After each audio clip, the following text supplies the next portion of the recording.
Our country has to be built on the understanding that the only way to preserve liberty is to preserve morality.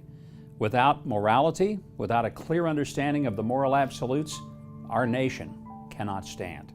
You know, for so many years, we have not gotten involved in the political process. As pastors, we've heard that that wasn't our job.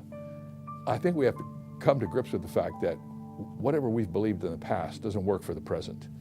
Because I think most of us who I've been at this for 4 decades now in this country, everything that could be tried has been tried, apart from the fact that Christians haven't been involved.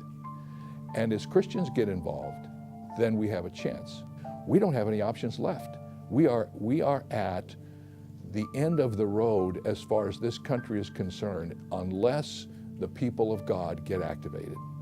This concept of the watchman on the wall from Isaiah 62 and Ezekiel 33 is talking about how those of us who know what God is doing and what the enemy is doing have a responsibility to teach, to communicate, to mobilize people to get involved as God leads, but to help people understand what's happening, the threats that are coming. If we don't, we bear responsibility for that. And ultimately, the Bible says we bear judgment. We may not be able to stop the evil that's coming, but we bear a great responsibility to let people know and tell them the truth scripturally. Every great movement in this country has always, in the history of America, has always begun at the pulpits.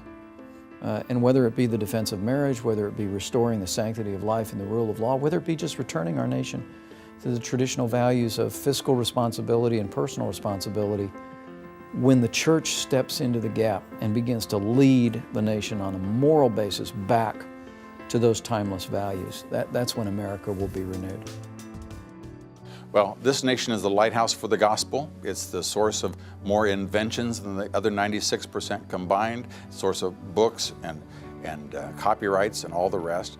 And yet, this fountain for blessings to the world is impacted by 3 sources of power. There's economic power, there's political/military power, and there is spiritual power. And very simply, economically, Wall Street will not and cannot save America. Politically, politicians cannot save America. So therefore, if the culture that has been the blessing to the world for these many years, as I said, 85% out of every dollar that goes for global evangelism comes from this lighthouse for the gospel. And if this nation is going to be preserved, there's only one source of power that can do it, and that's spiritual. And the spokesman, those responsible for maintaining the flame, are our pastors. There's no one more critical to America's success.